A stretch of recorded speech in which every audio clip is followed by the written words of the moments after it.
Assalamu alaikum dear students. I welcome you all in today's video lecture. As you all know that we are currently studying chemical equilibrium and today we are going to discuss the law of mass action. आज का हमारा जो topic रहेगा वो रहेगा law of mass action. Before going into the law of mass action हमको एक चीज पता होना चाहिए that is active mass. Law of mass action को समझने के लिए हम पहले एक्टिव मास समझेंगे. Active mass of a product reactor. By active mass we mean, ये याद रख लीजिए, एक्टिव मास का मतलब क्या होता है. अगर आप बोलते हैं rate of reaction is directly proportional to active mass of A, इसका मतलब क्या हुआ. एक्टिव मास का मतलब होता है molar concentration. Remember it is the concentration in moles, that is number of moles, number of moles dissolved पर litre of the solution. ये आप याद रख लीजिए. एक्टिव मास का मतलब है molar concentration. Molar concentration we all know, हमने पढ़ा हुआ है सॉल्यूशन में, that is concentration in moles, number of moles of a given solute present in 1 litre. इसको समझने के लिए आप यहां पे आ जाइए. फॉर एग्जांपल अगर हम यहां पे बोलेंगे NaOH के x grams of NaOH, x grams of NaOH, x grams of NaOH are dissolved in V liters of the solution. V liters of solution. Find its active mass. Find its active mass. क्योंकि मैंने solution नहीं पढ़ाया हुआ है इसलिए मैं repeat कर रहा हूं. एक्टिव मास का मतलब क्या होता है समझ लीजिए. लॉ ऑफ मास एक्शन जो है, लॉ ऑफ मास एक्शन में एक टर्म हम यूज करने जाएंगे दैट इज द एक्टिव मास. इसी एक्टिव मास को मैं पहले एक्सप्लेन कर रहा हूं. एक्टिव मास का मतलब क्या होता है याद रख लीजिए. By active mass we mean molar concentration, that is concentration of a given reactant, concentration of a given substance और concentration of a given product in moles. That is the moles of a given substance present in 1 liter, number of moles of substance present in 1 liter. इसको यहां पे हम example से clear करेंगे. For example अगर आपके पास NaOH होगा, NaOH के आपके पास यहां पे मैंने सॉल्यूशन लिया हुआ है, इसमें सॉल्वेंट है, मैंने इसमें x ग्राम्स डाले हुए हैं. How many grams, that is x grams. किसके है, NaOH के. अगर x ग्राम्स इसमें डले हुए हैं, x grams of A solute, अगर ये प्रेजेंट है इन V लीटर्स, इसमें लीटर कितने हैं, V litre. Find active mass. ठीक, आप NaOH का एक्टिव मास बता दीजिए. एक्टिव मास को रिप्रेजेंट करने के लिए स्क्वायर ब्रैकेट में लिया जाता है, that is NaOH in square brackets. By these square brackets we mean to say that it is active mass. Square brackets में रखने से किसी चीज का एक्टिव मास रिप्रेजेंट हो जाता है. ठीक, मैंने इसको स्क्वायर ब्रैकेट में लिख लिया है. व्हाट इज NaOH का एक्टिव मास क्या है, that is number of moles of NaOH present in 1 litre. तो दिया क्या हुआ है, x grams of NaOH are present in V liters. Find the active mass of NaOH. तो आप यहां पे आ जाइए. We know that number of moles n, number of moles जो होते हैं ये बराबर होता है molar mass in grams divided by molar mass, that is x divided by 40, where x is grams of NaOH taken, 40 is molar mass. molar mass of NaOH कितना है, 40. इसीलिए मैंने लिखा number of moles x divided by 40. ठीक, so number of moles कितने लिए हुए हैं, x ग्राम्स यहां पे डालने से, x ग्राम्स V लीटर में डालने का मतलब हो गया आपने x बाई 40 मोल्स डाले हैं. दैट मीन्स V लीटर्स में कितने मोल्स है, V litres of a solution contain कितने moles, how many moles, that is x by 40. ठीक, 1 litre of solution contains x divided by 40 into V. This is called as active mass. That is active mass of NaOH is x divided by 40 into V. This is called as active mass. Number of moles of NaOH present in 1 liter. यहाँ पे देख लीजिए. V liter of solution contains x grams. Or we can say V liter of solution contains x by 40 moles. ठीक. But active mass का मतलब है number of moles present in 1 litre. V litres में कितना है, x moles, x by 40 moles. 1 litre में कितना है, वही मैं बोल रहा हूं, number of moles present in 1 litre. V litre contains कितने moles, x by 40. 1 litre contains x by 40 into V, that is x by 40 into V. This is called as active mass. number of moles dissolved in 1 liter of the solution present in 1 liter. This is called as active mass. ठीक, अब आप यहां पे आ जाइए, अपने question पे आते हैं. So by active mass we mean to say that molar concentration. So we can simply say either molar concentration or active mass. अगर आपको active mass किसी चीज का निकालना है तो आप number of moles निकालेंगे. Number of moles we know that it is weight of the substance in grams divided by molar mass. फिर देखेंगे 1 लीटर में कितना डिसॉल्व हुआ है, that is called as active mass. ठीक, लॉ ऑफ मास एक्शन आज का जो क्वेश्चन रहेगा देख लीजिए. What does law of mass action states? This law was given by two Norwegian chemists, that is Goldberg and Weig. Two Norwegian scientists, Goldberg and Weig, in 1884. This is basically a quantitative relationship. Remember, this is basically a quantitative relationship. Law of mass action is basically a quantitative relationship between rate of a reaction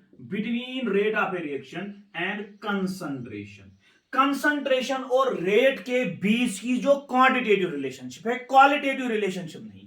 qualitative relationship we know, हम सबको पता है, rate of reaction depends upon the concentration change होगी तो rate of reaction change होगी, we all know that. But that is called as qualitative relationship. अगर आपने quantitative relationship जानना है, what is the exact relationship between rate of reaction and concentration? अगर आप concentration double कर रहे हो तो rate of reaction को क्या होगा, कितना होगा, double होगा, 4 times होगा या क्या होगा? That is exact relationship, which is called as quantitative relationship. Quantitative relationship between rate of reaction and concentration of reactants अगर हम बोलेंगे, this relationship was given by two Norwegian chemists, that is Goldberg and Weig in 1884. इसका अगर हम statement देखेंगे, याद रख लीजिए, इसका स्टेटमेंट अगर हम देखेंगे, लॉ ऑफ मास एक्शन बोलता क्या है? It simply states that rate of a reaction is directly proportional to, या rate of a reaction is directly proportional to active mass of reactant.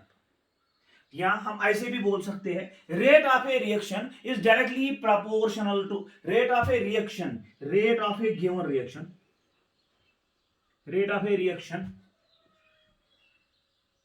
Eight a given temperature, किसी खास temperature पे. We know that with change in temperature rate of reaction changes.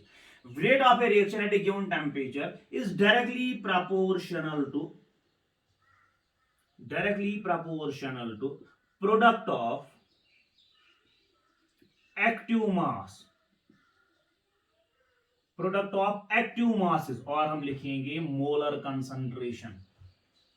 ये हमने भी बोला, molar concentration of reactants. इसको समझना है. स्टेटमेंट क्या बोल रहा है? Rate of a reaction at a given temperature. किसी रिएक्शन का रेट अगर आपने एक खास टेम्परेचर पे बताना है तो that will be directly proportional to the product of molar concentration of reactants और product of active masses of reactants. Mathematically अगर हम बोलेंगे, इसको समझने के लिए एक स्टेटमेंट, इसको समझने के लिए एक जनरल रिएक्शन लिखेंगे.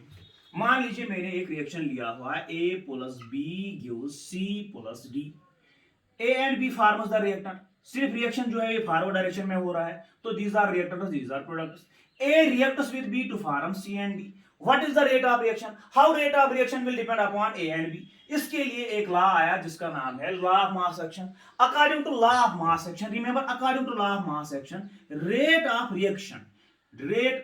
रिएक्शन डायरेक्टली डिपेंड करेगा concentration of A and concentration of B, या हम लिखेंगे molar concentration of A and molar concentration of B. इनका प्रोडक्ट निकालेंगे. Rate of a reaction is directly proportional to product of active mass of A and B. इनका product निकालेंगे, active mass of A and active mass of B, और molar concentration of A and molar concentration of B. Molar concentration को indicate करने के लिए मैंने इसको square bracket में रखा है. These square brackets represent, remember, these square brackets represent the active मास और मोलर कंसंट्रेशन. ठीक, या हम ऐसे बोल सकते हैं, दिस इज एक्सप्रेशन 1, या हम ऐसे बोलेंगे, A reacts with B to form C and D. At what rate A reacts with B? Rate at which A reacts. और हम ऐसे भी बोलेंगे, the rate at which A reacts. Directly proportional होगा इसकी एक्टिव कंसंट्रेशन के बाद, depend करेगा इस पे। The rate at which A reacts with B will be directly proportional to its active mass. That is, will be directly proportional to its molar concentration. कितनी आपने moles लिए है, कितने आपने moles लिए है. Similarly, rate at which B reacts, we can also say the rate at which B reacts will be directly proportional to active mass of B, or we can say molar concentration of B. And अगर इन दोनों को combine करेंगे, that is the rate at which A and B reacts, the rate at which A and B reacts will be directly proportional to product of concentration of A and B, that is active mass of A and B. इनका product निकालेंगे, वही मैंने directly यहां पे भी लिखा है। This is the statement, यही हमारा स्टेटमेंट भी बोल रहा है। According to law of mass action given by two Norwegian chemists, that is Gullberg and Wake, in 1884, the rate of a given reaction like A plus B gives C plus C plus D. The rate of a given reaction will be directly proportional to rate of a given reaction at a given temperature, will be directly proportional to the molar concentration of reactants, will be directly proportional to the product of molar concentration of reactants, or you can simply say product of active masses of reactants. अगर आपने ये reaction लिया है तो यहां पे हमने ए को रिएक्ट कराया है बी के साथ, और ये हमारा सी एंड डी बनाता है।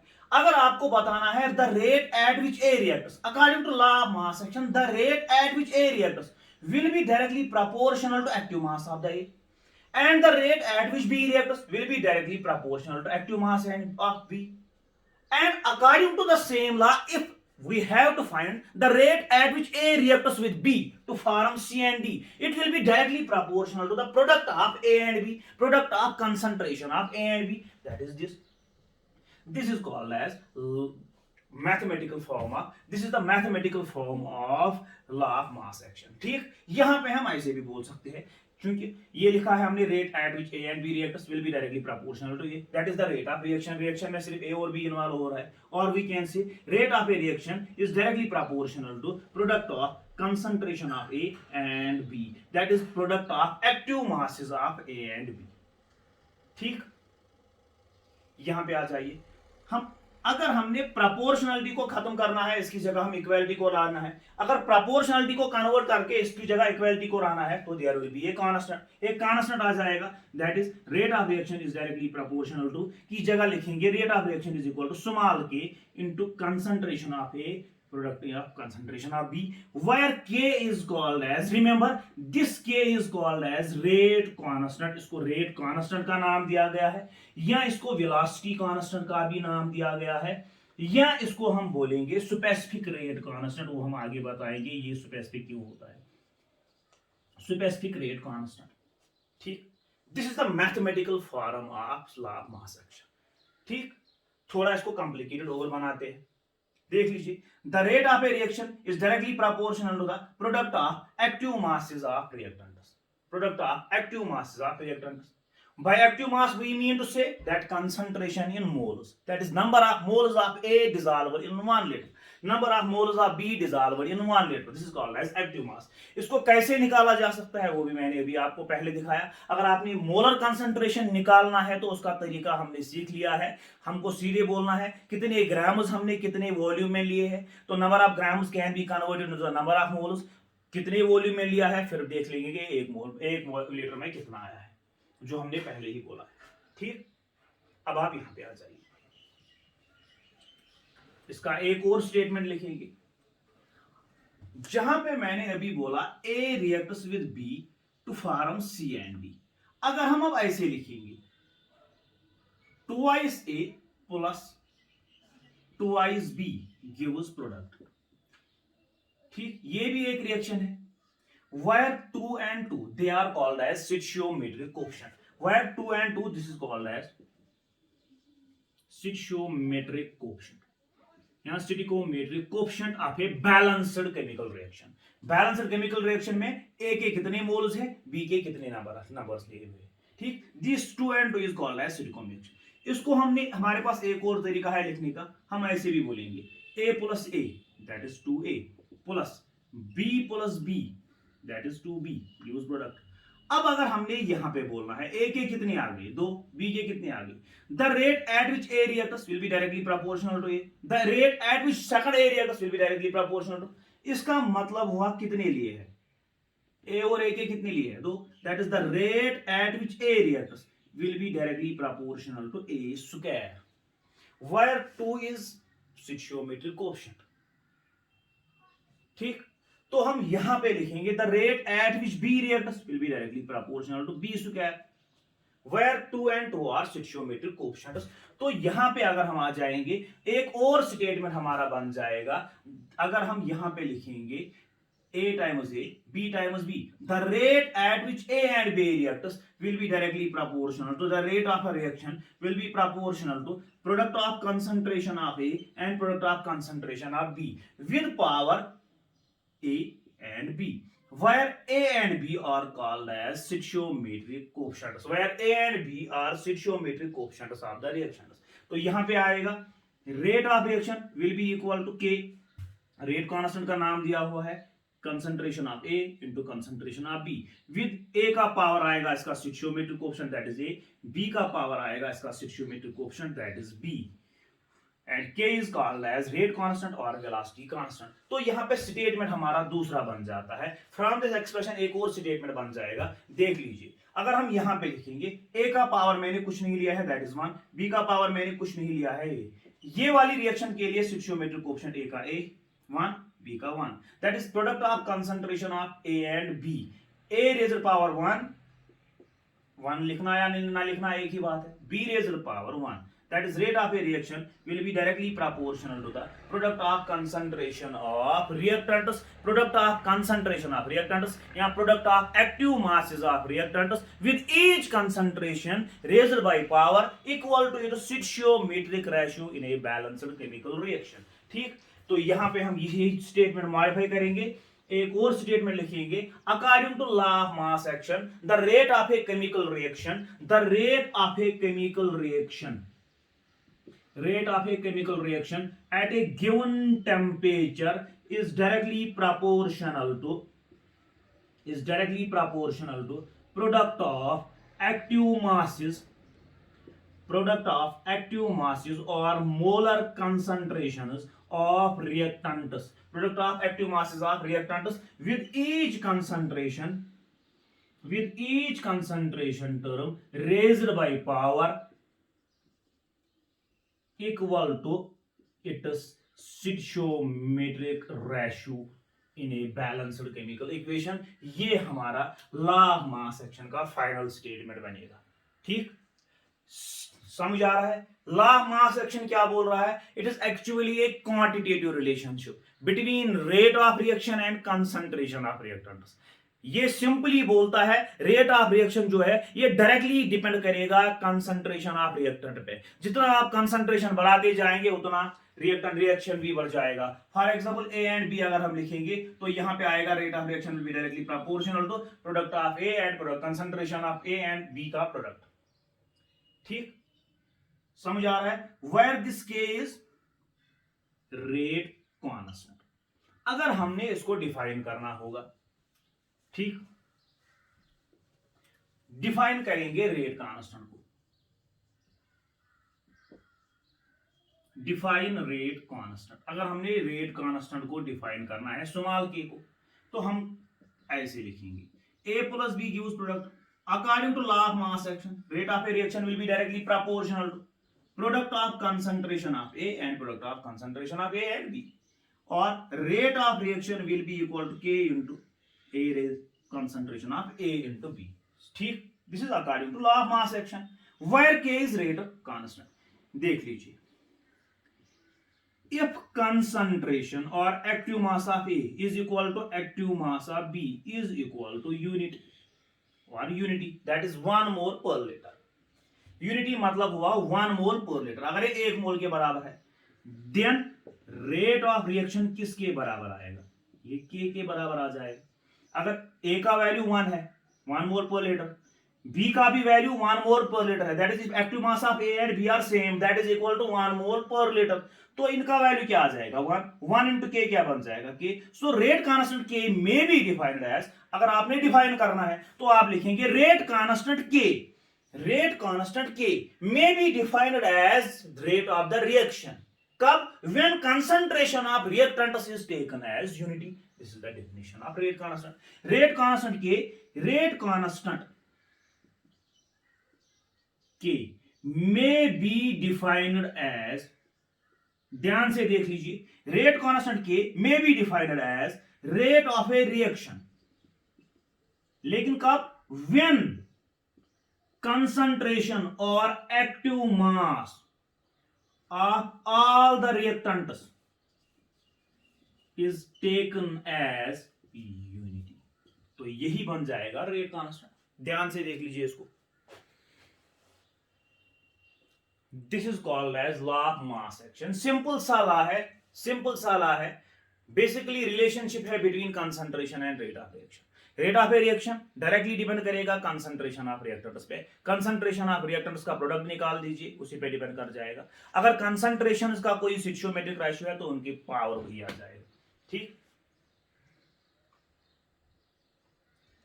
ठीक, समझ आ रहा है? फिर से देख लीजिए, A plus B gives product, that is rate of reaction will be directly proportional to product of A and B। लेकिन अगर यहाँ पे 2 है, 2A plus B gives B, इसका मतलब हुआ A plus B gives B, that is rate of reaction will be directly proportional to concentration of A into concentration of B, A into concentration of B। और हम ऐसे भी लिख सकते हैं, rate of reaction will be directly proportional when basis are same, powers are added, 1 plus 1 becomes 2, that is rate of reaction will be equal to A square into B, where square is stoichiometric ratio। तो इसको, ये वाली reaction को ऐसे split करने से बेहतर ही है आप डायरेक्टली लिखेंगे जो पावर है, यहाँ पे जो तो पावर आ गया, पावर 2 है, यहाँ पे स्टोइचोमेट्रिक रेशियो 2 है, इसीलिए मैंने ये वाला स्टेटमेंट दे दिया, बिकॉज जितने यहाँ पे स्टोइचोमेट्रिक रेशियो होंगे ये इतने में ऐड हो जाएगा, ये इतना पावर आ जाएगा यहाँ पे। Rate of reaction will be directly proportional to product of concentration of A and B, and each concentration term, that is A will be raised by power equal to the stoichiometric ratio which is 2, B will be raised by power equal to the stoichiometric ratio which is 1। एक 1 लिखना या ना लिखना एक ही बात है। ठीक, इसके बाद अब आएगा law of chemical equilibrium, that will be discussed in tomorrow's lecture इंशाल्लाह।